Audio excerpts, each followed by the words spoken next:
Alright, bike check tayo ngayon. Ito na ang GT HELION. So, check this out. We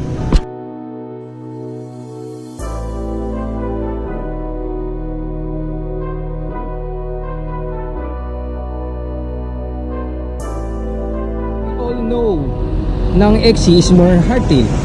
Pero ngayon naglalabasan na ngayon ng mga full suspension type na XC. So, syempre kasi ngayon more technical ng datingan ng mga bikes ngayon eh. Technical, tsaka yung mga terrain niya, yung mga trail. So iba na talaga eh. So ngayon, ito nga binahirap sa akin itong GT. Ito yung GT HELION. Bike check. Unang-una na gusto ko dito sa GT HELION is yung suspension niya sa likod. Kasi kung compare mo sa ibang full suspension XC, minsan nagdidito yung patusok, naka-usli dito. So depende, iba-iba eh. May iba dito eh. So nasa center. Ang gandahan sa kanya, nasa ilalim, tagun-tago. Kaya kung aanin mo, babase mo sa yung triangle niya dito sa front is napakaluwag. So pwede kang maglagay pa ng space ng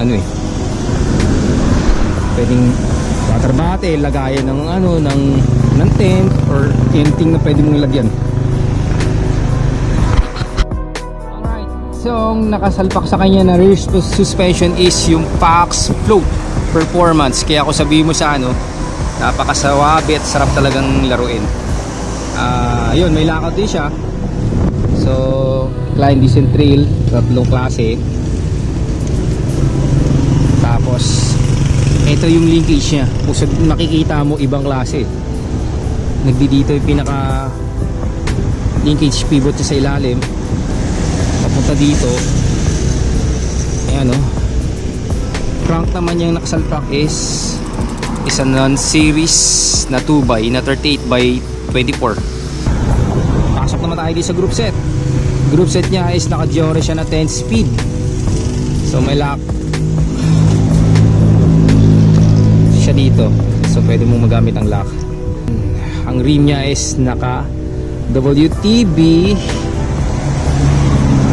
na ST123. So tubeless ready na siya. Kung gusto mo mag tubeless, magagamit mo siya pag tubeless.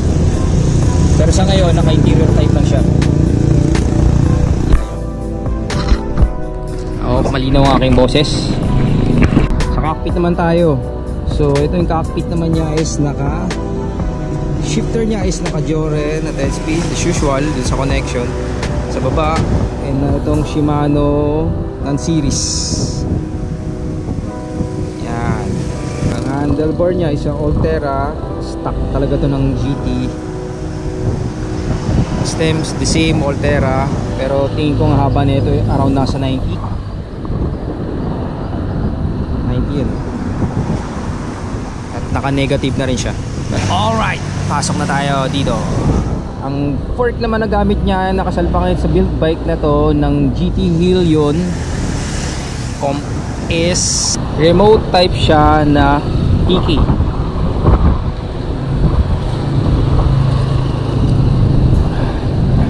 RL pala to, sorry. Naka RL siya na 100 mm ang travel, solo air. So ito, non-boost pa rin naman to, kasi hindi ko compare mo sa mga bago ngayon labas is naka-boost type na siya. So non-boost, the same front and back. 52 axle yung unahan. So ang gulo niya is naka-Schwalbe siya, Schwalbe na racing roll. Kaya ang sarap ng rolling niya, fast rolling, ika nga. Parang same siya ng ng icon kasi yung knob ng ngipin niya, kita mo, hindi masyadong malaki. Dito lang tayo sa part ng inuupuan ng mga siklista. So ang seat post siya is naka Altera na 31.6, I think it's 31.6 na Bromax. Ang saddle is napalitan na siya kasi ito ay the bomb dirt devil. So medyo iba na siya. Ito ang GT HELION aluminum.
guys, testing na natin to sa long ride hanggang Laguna. So nalaman natin kung comfy nga talaga siya.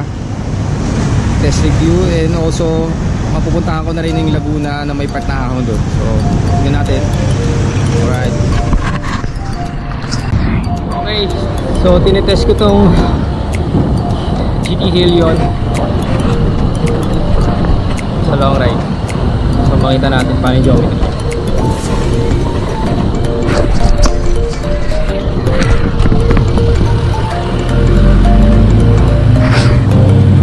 Natin. Ang gusto ko dito sa GT HELION is yung lockout niya, tsaka yung geometry niya. Kung ipapadyak mo siya, para ka naka-hardtail eh.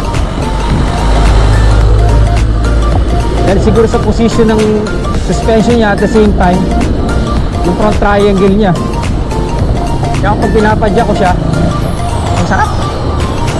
Enjoy. See?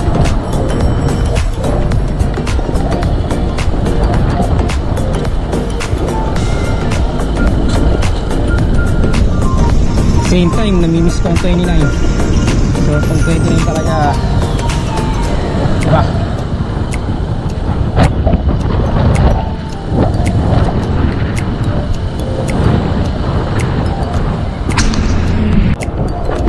Relax, relax.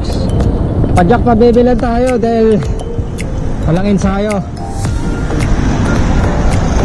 Kailangan na rin natin mag-ensayo dahil malapit ang race ng Seriously Fun GT itong May 12 sa La Mesa. So register na rin kayo habang may slot pa. Kakataon nyo na rin race. Yung mga kasama ko, sina Ian, sina Jer, kasama doon, sina Mark, or mga lodi nyo. So guys, kita-kits doon. Seriously Fun GT. Actually GT tulong yata yun. GT tulong race yun. So kita-kits.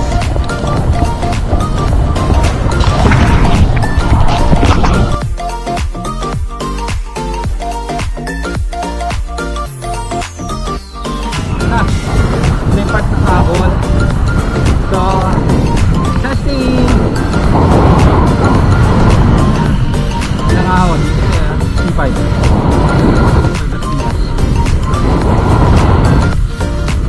Nakalock yung port ko. Ulikod. May pedal back pero yung mga 3% to 4% lang siya. Kaya dinesign siya nasa baba eh, para mas less yung tube suspension unlike sa mga upper part. Kasi wala siyang technology. Teka lang. Since na wala siyang technology ng brain, so lockout lang yung pinakaan niya.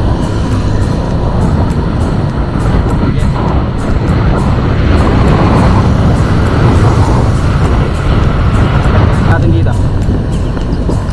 Alright. Second attempt. Kahon. Walang shift ng gear.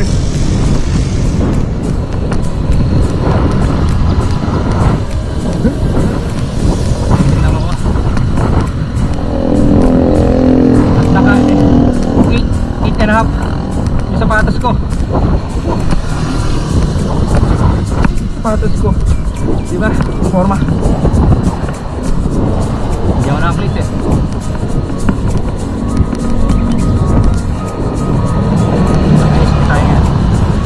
Tali Del Monte. Drive-thru tayo. Gutom na ako. 2.7 cm vertical clearance. Matakas-takas to.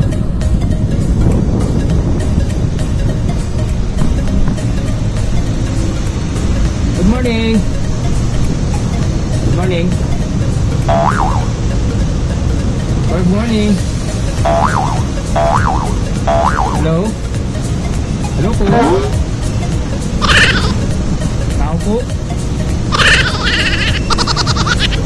Wala.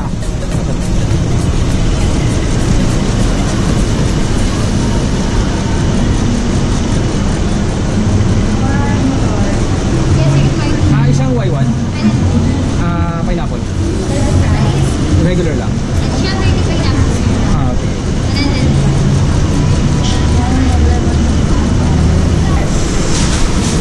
Salamat. Thank you.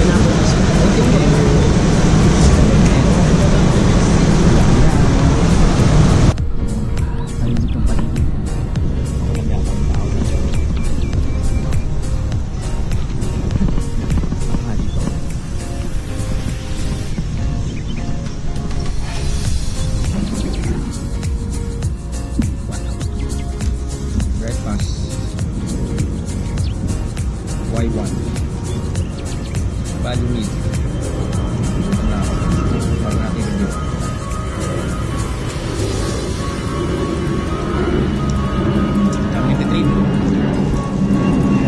What's up guys? So ito ngayon ako sa para puntahan at pumunta dito sa Heroes Trail. So tapos na ako sa long ride. Ngayon naman susubukan natin si GT HELION sa trail ride. Oh yeah. So puti muna natin to para masubukan. Kasi gusto kong matesting din yung kanyang suspension sa likod. Gusto kong matesting itong linkage niya na pot link na tinatawag. So nasa ilalim kasi yung design ng suspension niya. Kaya kung titignan nyo mabuti, para siyang hardtail talaga. So let's go. So ano, tara let's. Tatakboy na natin. Excuse me po. Okay. Start the trail.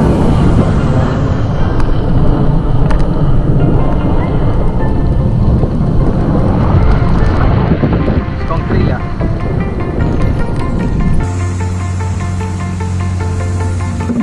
Steep siya kung sabihin natin pag nira-ride mo siya. Even dito pag uphill or downhill. Aggressive din position kasi niya eh. So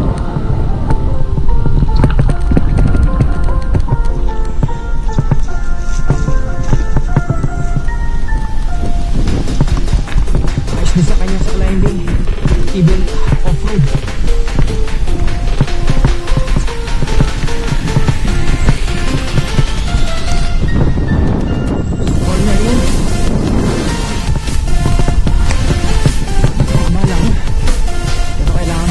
Yung proper cornering pagdating sa 29. So kukunin mo talaga yung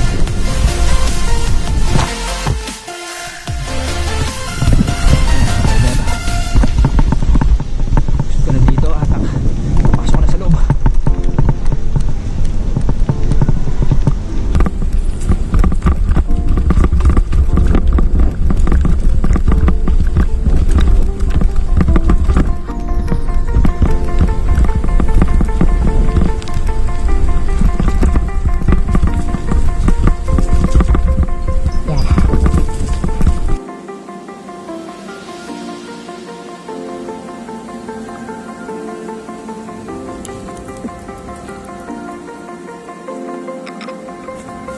Outline.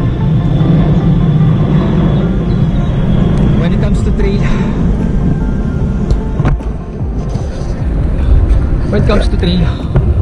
sulit siya. Sabihin natin sa geometry, sa pagiging exit, para siyang hardtail. Kung papaliwanag mo, para siyang hardtail eh. Parang in between at the same time. Tsaka yung movement niya ng suspension, hindi talaga siya matatad since nasa baba. Hindi katulad ng pag upper part. Well, depende na rin pala yun. Sabihin natin sa rebound. So sa akin lang, aking pananaw lang, para siyang hardtail.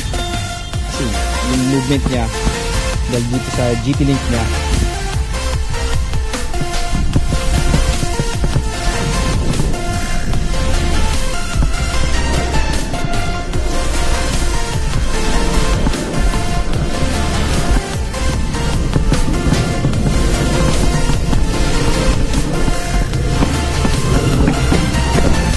so guys, Na-test ko na sa trail.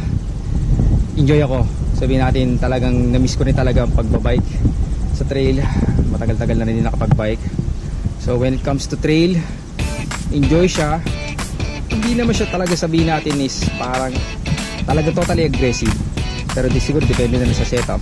So since naka reset naman to kay Mark Moore, hindi ko na pinakailaman. So hanggang may balik to sa RG Cycle. So overall, I enjoy riding this GT long ride. Kung sabihin sa long ride hindi ko in-expect na ganito ka sarap i-ride to na full sus. Hindi katulad ng isang bike ko na full suspension na babanggitin. Well, trail talaga design niya. So talagang laspag ako kasi may malakas talaga pedal bob niya. I like this one. Yung movement niya sa suspension sa likod ay napakaswabe. Sabihin natin may percent siya pero overall para siyang hardtail. So thank you for watching. I hope na naka-enjoy ako at nakapag-isip kayo at nakapag-decide kung anong bike na gusto niyo. So thank you RG Cycle.